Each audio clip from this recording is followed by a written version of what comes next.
विनीसा शाम को अपने पति के लिए जूस बना रही थी। तभी उसकी छोटी बहन पूनम का फ़ोन आया। विनीसा ने जल्दी से फ़ोन रिसीव किया और कहा, मैं अभी तुझी को याद कर रही थी।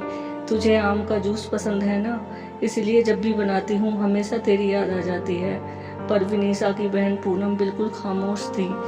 जब विनीसा ने उसकी खामोशी का कारण पूछा तो पूनम की सिसकियों की आवाज़ विनीसा के कानों में साफ सुनाई पड़ रही थी। विनीसा बहुत घबरा गई और उसने पूनम से जोर देकर पूछा कि आखिर हुआ क्या है। तब पूनम ने डरते डरते बताना शुरू किया कि अभी मेरे मोबाइल पर किसी अजनबी व्यक्ति का फ़ोन आया था और वह मुझे कह रहा था कि वह मुझे जानता है और उसके पास मेरी कुछ फ़ोटोज़ हैं और अगर मैंने उसकी बातें और शर्त नहीं मानी तो वह उन फ़ोटोज़ को इंटरनेट पर डाल देगा।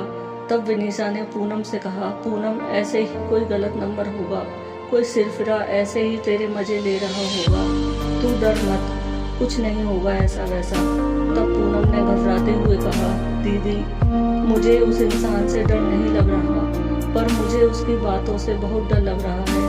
ये कहकर पूनम रोने लगी। तभी विनीसा ने कहा, तो बताना उस इंसान ने क्या कहा है तुझे।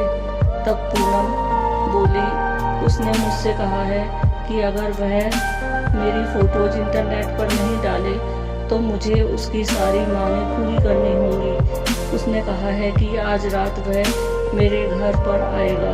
और इतना कहते ही पूनम जोर जोर से रोने लगी और रोते रोते बोली, दीदी मुझे उसकी बातें सुनकर घिन आ रही है। ऐसा लग रहा है जैसे उसने मेरे साथ कुछ गलत कर दिया हो। अगर अभी वह मेरे सामने आ जाए तो मैं उसे इसी वक्त जान से मार दूंगी। इतना कहकर पूनम चीखने लगी।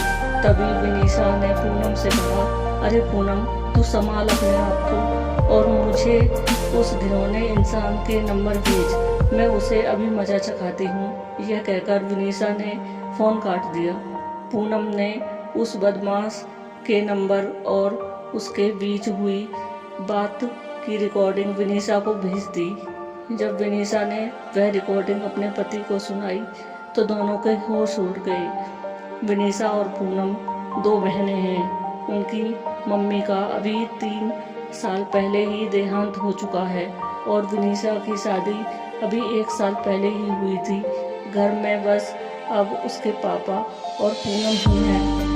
अब मोबाइल पर ऐसी धमकी भरी अश्लील बातें कोई भी बेटी अपने पिता को आसानी से नहीं बता सकती। इसीलिए पूनम ने सारी बातें अपनी दीदी विनीसा को बता दी। अगले दिन ही विनीसा और उसका पति पुलिस स्टेशन जाकर उस इंसान के खिलाफ पुलिस कंप्लेंट करवा आए। बाद में जब पुलिस ने छानबीन की तो पता लगा वह लड़का पूनम के मोहल्ले का ही निकला, जो मानसिक गंदगी से पीड़ित था।